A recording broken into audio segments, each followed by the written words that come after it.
Dulu adalah candi yang tertimbun oleh tanah. Yang jelas ini bukan makam. Sejak dulu tidak ada pernah ada namanya makam di sini selain candi. Dulu di sini batunya besar, lumayan besar, diambil oleh warga. Yang mengambil batu di sini seperti dihantui. Akhirnya sebagian dikembalikan ke sini. Yang dijual, yang jadi, yang membeli itu juga ketakutan. Saya yang mau cari harta karun, ini menggali di sebelah situ, yang dia nggak mau melanjutkan karena terlalu gembuk, seperti ada ruangan, makanya dia akhirnya lari. Assalamualaikum warahmatullahi wabarakatuh. Salam teman-teman. Jadi di kesempatan hari ini saya berada di Tulungrejo ya, Ngantang, Malang, Jawa Timur. Di atas sana, ini kita akan mencoba mereview sebuah tempat. Di sana ada sebuah tempat yang dinamakan Candi Ganter ya. Dan di sebelah kanan tuh Gunung Kukusan ya, lumayan agak tinggi. Dan di sebelah kanan dari lokasi ini tuh ada sebuah arca yang berukuran sangat besar yang hilang itu ya. Wah, mantun nyemprot. Ya, ini panen apa nih? Terong. Oh, panen terong. Lumayan ini naiknya. Aduh, menggeh-menggeh. Sangat menggeh-menggeh. Ini lahan pertanian di sini subur-subur, teman-teman. Karena dataran tinggi ya. Alhamdulillah. Udah sampai nih.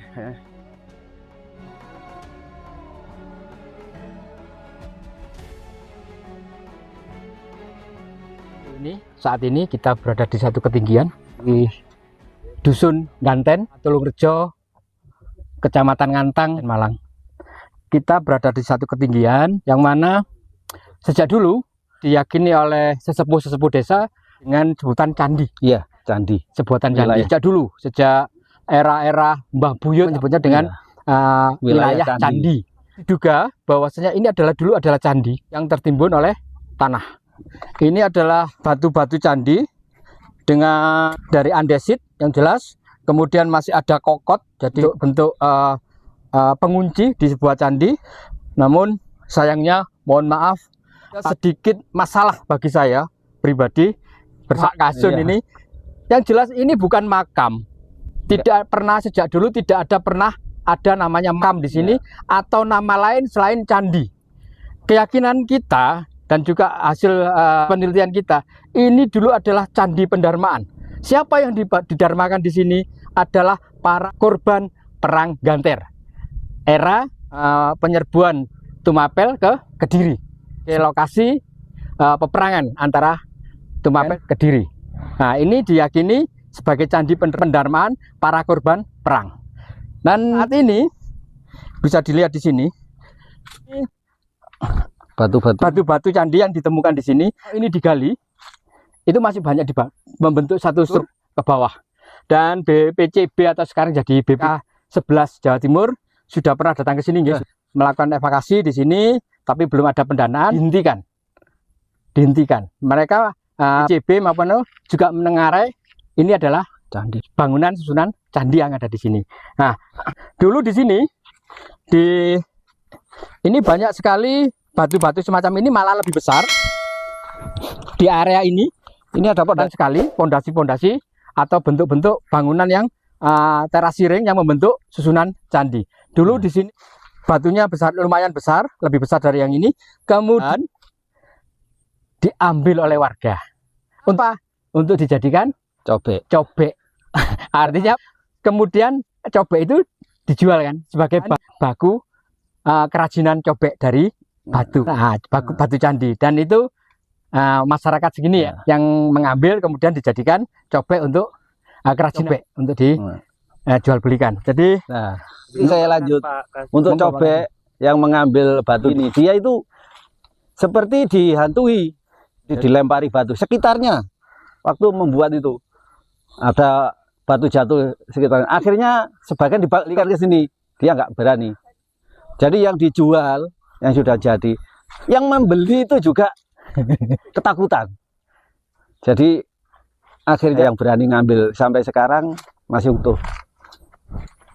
Dulu banyak yang mau buat kerajinan tapi dihantui dengan mistis. Ya, lemparan-lemparan itu.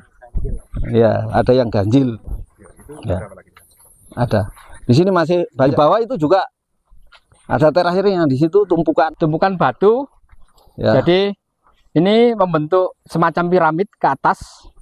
Jadi Nah, itu. Nah, di sini ini masih kelihatan sekali, banyak sekali batu-batu ini. Nah, ini. Dan ini kan, nah ini masih banyak batu-batu. Jadi sepanjang ini ke sana. Nah, ini batu-batu. Iya. Ini. Nah, terus di bawah situ banyak juga ada. Jadi semakin melebar. Jadi perkiraan 35. Nah, ini masih banyak. Monggo, ambilkan satu, Pak.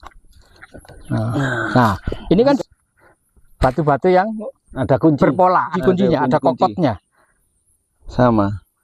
Nah, itu, Pak, yang itu, Pak, yang itu. Itu. Nah, itu ada apa? Itu ada tulisannya itu. Sebentar, Pak. Itu kanan sampan. Nah, coba ini. Ini juga tulisan baru tak bukan. Sebentar. Nah, ini kan bisa dilihat pola tulisan di dalam di batu ini. Nggih, kelihatan. Ya. Bisa jadi. Ini. Nah, ini masih ada tulisan-tulisan. Berpola tulisan terlalu halus, sudah aus sekali. Ya. Nah, ini banyak beberapa itu sudah masih ada pola-pola tulisan seperti ini. Candi. Meyakin makanya dari sesepuh-sesepuh di sini menyebutnya area candi. Karena kalau dulu sebelum timbun di situ kata nenek moyang ada pintu masuk. Jadi ya iya, ada pintu gerbang. Pala. Itu loh. Dan pernah masuk candi. Pernah ada yang mau cari harta karun. Ini menggali di sebelah situ.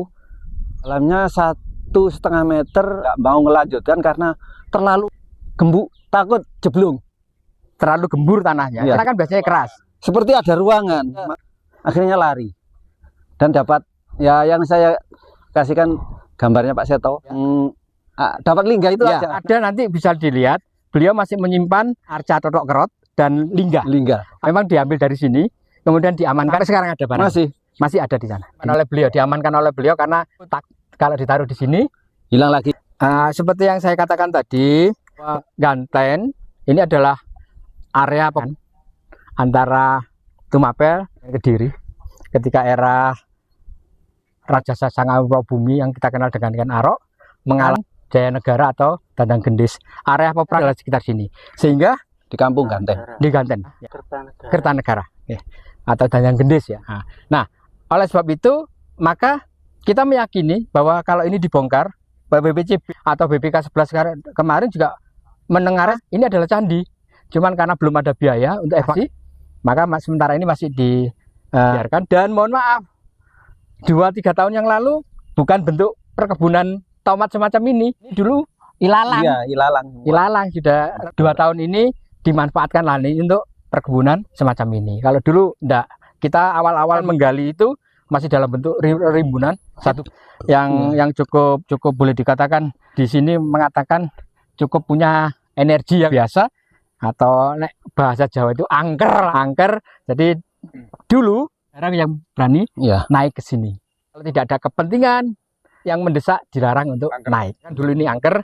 Kemudian ketika tahun 2020 coba kita bersihkan, kita temukan tumpukan-tumpukan batu. Sejak 2020 BPJB juga hadir untuk melakukan penelitian di sini. Dan sementara memang BPJB seperti saya katakan tadi berpendapat ini adalah candi. Nah, cuman karena cukup besar untuk melakukan evakuasi, tidak dilanjutnya, belum ada. Jadi hal mistis yang di luar dugaan, ada sesuatu yang terbakar itu apa? Dulu dijadikan semacam pujasera, warung-warung yang mana untuk menunjang ini tempat destinasi wisata. Awalnya seperti itu. Sebelum peresmian pagi itu, area yang mau diresmikan terbakar. Jam 10 malam. Jam 10 malam itu terbakar. Dan ketika dilakukan penelitian oleh Polsek Ngantang, tidak diketahui sumber api itu dari mana. Tapi yang jelas, tiba-tiba ada api yang muncul dan membakar area. Ketika itu Pak Bupati datang ke sini juga tidak cukup ditarik. Kebetulan juga peresmian itu padahal musimnya adalah musim kemarau. Hujan deras mulai jam 11 siang sampai sore tidak terang. Pak Bupati tidak jadi naik untuk meresmikan, hanya singgah di balai desa.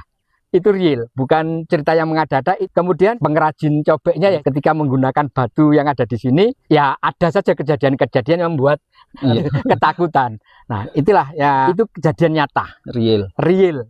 Orangnya masih ada, pembelinya yang mengembalikan cobek masih ada. Kami penggiat budaya di Pelestari Budaya, kemudian pecinta purbakala menilai tempat ini adalah tempat yang cukup sakral. Apa kita bisa lihat nanti? Monggo kita lihat. Ini tadi sudah saya sebutkan. Di sini dipasang satu banner yang menyebutkan Kerajaan Singosari. Tapi foto dipasang, kita tahu di Google ini adalah foto Brawijaya atau bisa Raden Wijaya. Iya, Raden. Yang kedua, backgroundnya ini pendopo Mataraman. Nah, kerajaan Singosari kok pendoponya Mataraman, rajanya kok Raja Majapahit, kan nggak mas? Artinya apa? Yang masang orang nggak paham. Dari mana kok ada kerajaan Singosari? Kerajaan ya Tumapel, kota rajanya, ibu kotanya Singosari. Tidak ada kerajaan Singosari. Coba lihat di berbagai prasasti, di berbagai kitab-kitab kuno, penyebabnya adalah Tumapel, bukan Singosari. Karena Singosari hanya sebatas ibu kota atau kota raja. Makanya kita selalu nyolokankan Tumapel Jayati, bukan Singosari Jayati.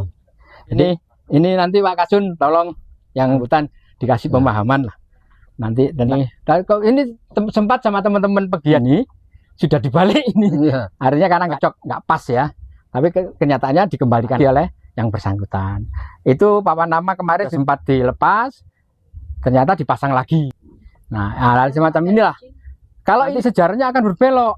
Ya, sejarah tidak boleh diambil dari hasil trans. Harus ada data-data empiris. Harus ada bicara tentang peninggalan arkeologinya. Bukan bicara berdasarkan hasil kalap. Sampai kemudian nanti rusak sejarah Nusantara ini kalau diambilkan dari hasil kalap sesungguhnya. Terima kasih.